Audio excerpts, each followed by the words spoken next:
রাখবো পরবর্তী খবরে। কাল এবং পরশু অর্থাৎ আগামী কাল ও পরশু মেয়র রোডে ধর্নায় অনুমতি। সকাল 10টা থেকে সন্ধ্যে 6টা পর্যন্ত ধর্নায় অনুমতি। গান্ধী মূর্তির পাদদেশে বিজেপির ধর্নার অনুমতি হাইকোর্টের। সুকান্ত মজুমদারের ধর্নার অনুমতি দিল হাইকোর্ট। তবে কোনো মাইক বা লাউডস্পিকার ব্যবহার করা যাবে না।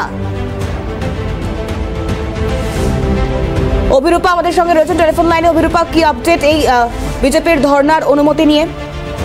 দেখো, গান্ধী মূর্তি পাদদেশে গত 3 দিন ব্যাপী ধর্নার অনুমতি চেয়েছিল রাজ্য বিজেপি, কিন্তু কলকাতা পুলিশ সেই অনুমতি দেয়নি। আর্মি অনুমতি দিলেও কলকাতা পুলিশ সেই অনুমতি দেয়নি। সেই ক্ষেত্রেই অনুমতি চেয়ে কলকাতা হাইকোর্ট দ্বারস্থ হয়েছিল রাজ্য বিজেপি। এবং তারপরে এই মামলায় বিচারপতি কৌশিক চন্দ্র তিনি অনুমতি দিয়েছেন রাজ্য বিজেপিকে, এবং বলা হয়েছে বিজেপির স্টেট সেক্রেটারি তিনি যে ধর্ণা করবেন তাতে বেশ কিছু নিয়মবিধি রয়েছে, যেমন শব্দ দূষণ রক্ষার্থে মাইক ব্যবহার করা যাবে না। সকাল 10টা থেকে বিকেল 6টা পর্যন্ত তারা ধর্ণা চালিয়ে যেতে পারবেন। মুখে যা বলার তারা বলতে পারবেন, কিন্তু কোন রকম অপ্রীতিকর কথা ব্যবহার করা যাবে না। কোন রকম অশান্তিমূলক উক্তি ইউজ করা যাবে না। তাছাড়া যেমন নিয়ম নীতি রয়েছে সেই নিয়ম নীতি মেনেই তারা আগামী 2 দিন অর্থাৎ 27 এবং 28 এই 2 দিন তারা ধর্ণা চালাতে, 28 এবং 29 পাবেন, 28 এবং 29 তারা ধর্ণা চালাতে পারবেন, এমনটাই নির্দেশ বিচারপতি কৌশিক চন্দ্রের। সেক্ষেত্রে অভিরূপা, এর আগে একাধিক সময় আমরা দেখেছি নানান বিরোধীদের নানান কর্মসূচিতে একটা বাধা দেওয়ার অভিযোগ, যে কারণেই বিরোধীরাও বলে থাকেন যে কিছু হলেই তাদেরকে আদালত অবধি ছুটতে হয়, এবং সেই প্রেক্ষিতে দাঁড়িয়ে তাদের ধর্নায় অনুমতি দেওয়া হচ্ছে, সেটা এই মুহূর্তে দাঁড়িয়ে কতটা প্রাসঙ্গিক? দেখো, অবশ্যই প্রাসঙ্গিক, কারণ যে কারণে তারা ধর্ণা করতে চাইছে সেটা সন্দেশকালীন ঘটনার প্রেক্ষিতে তারা প্রতিবাদের ক্ষেত্রে এই ধর্ণা করতে চেয়েছিলেন, এবং এই ধর্ণার অনুমতি তারা পুলিশের কাছে চেয়েছিলেন, যেহেতু সেখানকার law and order situation handle করে পুলিশ। কিন্তু যে ওই জায়গার মালিক যারা আছে সেটা হচ্ছে আর্মি কিন্তু সেই জায়গায় অনুমোদন দিয়েছিল, কিন্তু সেক্ষেত্রে পুলিশ দেয়নি। তার কারণ তাদের মনে হয়েছে যে উচ্চ মাধ্যমিক পরীক্ষার অ্যাডিশনাল পরীক্ষা হচ্ছে, যার ফলে অসুবিধা করতে পারে ছাত্রছাত্রীরা, এবং তার ক্ষেত্রে বলা হয়েছে আবেদনকারীদের পক্ষ থেকে যে ওই রাস্তাটি এমন একটি রাস্তা যেখানে ছাত্রছাত্রীরা খুব একটা আশঙ্কাবাদ এখান দিয়ে যান না। আর দ্বিতীয়ত হচ্ছে মুখ্যমন্ত্রী বন্দ্যোপাধ্যায় গত কয়েকদিন ধরে মাধ্যমিক পরীক্ষা চলাকালীন সেখানে তারা বসেছিলেন এবং ধর্ণা করেছেন। তো সেক্ষেত্রে সেখানে তাদের ক্ষেত্রে অনুমতি মিললে বিজেপির ক্ষেত্রে নয় কেন এই প্রশ্ন তোলা হয়েছিল। এরপরই যুক্তি এবং পাল্টা যুক্তির প্রেক্ষিতে বিচারপতি। বেশ অভিরূপা, আমাদের সঙ্গে থাকো। এরই পাশাপাশি আরো একটি খবরের দিকেই আমরা নজর রাখবার চেষ্টা করবো। অভিরূপা থেকে সেই আপডেটও নেব। যেমনটা আমরা জানতে পারছি, আপাতত সকাল 10টা থেকে সন্ধ্যে 6টা পর্যন্ত ধর্নায় অনুমতি দেওয়া হয়েছে কাল এবং পরশু।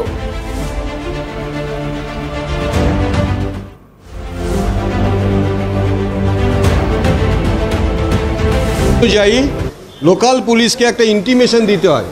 আমরা 25 তারিখ সেই ইন্টিমেশন থ্রু ইমেল পাঠিয়েছিলাম, কিন্তু সেই কলকাতা পুলিশ আমাদেরকে পারমিশন দেবে না বলেছিল। আমরা বাধ্য হয়ে কলকাতা হাইকোর্টে এসেছিলাম। আমি পিটিশনার, বিজেপি ওয়েস্ট বেঙ্গলের state office secretary as a petitioner, এই কেসে আমি পিটিশনার ছিলাম।